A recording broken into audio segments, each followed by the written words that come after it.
سعودی عرب میں ایک لڑکی کی شادی تھی۔ مغرب کی نماز کے بعد اس کا میک اپ وغیرہ کیا گیا جیسا کہ دلہن کو سجایا جاتا ہے۔ اسی اثنا میں اس لڑکی نے عشاء کی اذان سنی۔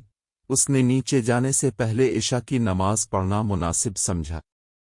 لڑکی نے اپنی ماں سے کہا کہ میں وضو کر کے نماز پڑھنے لگی ہو، تو لڑکی کی ماں حیرت سے اسے دیکھتے ہوئے بولی، کیا تم پاگل ہو؟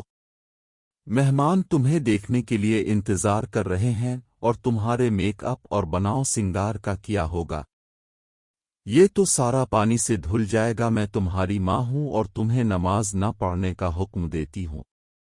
اور کہا، واللہ اگر تم نے ابھی وضو کیا تو میں تم سے ناراض ہو جاؤں گی۔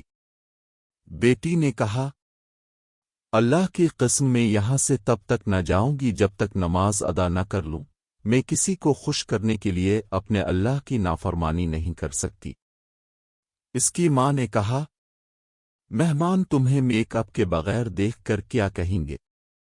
وہ تمہارا مذاق اڑائیں گے اور تم کسی کو بھی اچھی نہیں لگو گی۔ لڑکی ماں کی بات سن کر مسکراتے ہوئے بولی، آپ اس لیے پریشان ہو رہی ہو کہ میں لوگوں کی نظر میں خوبصورت نہیں لگوں گی، لیکن میں تو اپنے پیدا کرنے والے کی نظر میں خوبصورت بننا چاہتی ہوں۔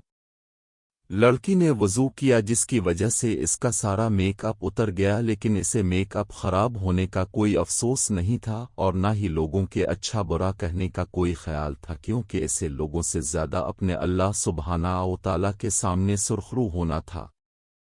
اس نے نماز شروع کی اور حالت سجدہ میں وہ لطف پایا جو بہت کم لوگوں کو نصیب ہوتا ہے۔